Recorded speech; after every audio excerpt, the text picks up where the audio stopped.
Sa ating regional news, idol, umakyat na po sa 316,881 na pamilya mula po sa mahigit 1,000 barangay sa Ilocos Region ang naapektuhan po ng mga nagdaang bagyo at patuloy na pag-ulan dulot ng southwest monsoon o habagat. Ayon po kay Freddy Evangelista, Information Officer 2 ng Office of the Civil Defense Region 1, mayroon na ring naitalang casualties kaugnay ng masamang panahon, kabilang ang isang individual na nasawi matapos malunod sa La Union. Yes, Sir Mark. Actually, meron tayong casualties. Meron tayong isang dead due to drowning dito sa lalawigan ng La Union.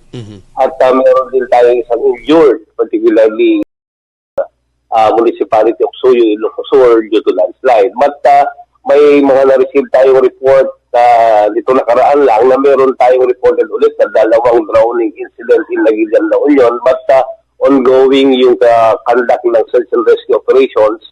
At since too, meron din tayo isang drowning reported doon sa Season, Pangasinan.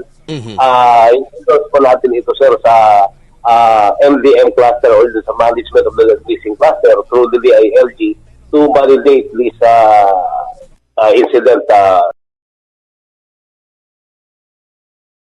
Evangelista ang Information 2 ng OCD Region 1. Bukod po sa malaking bilang ng mga apektadong pamilya, pinsala sa mga bahay at infrastruktura ng patuloy ding binabantayan sa buong rehiyon.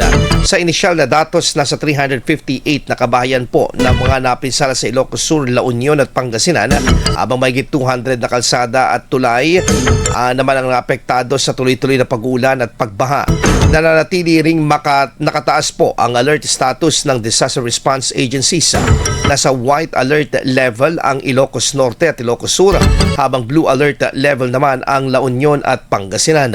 Patuloy naman po ang minomonitor ng OCD Region 1 ang mga lugar na nakararanas pa rin po ng pag-ulan, pagbaha at ibang pang epekto ng habagat, partikular ang mga komunidad na maaaring mangailangan ng evacuation at karagdagang disaster response.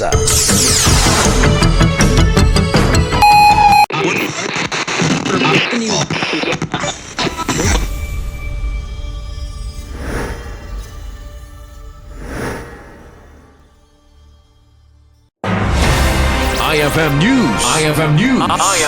IFM News.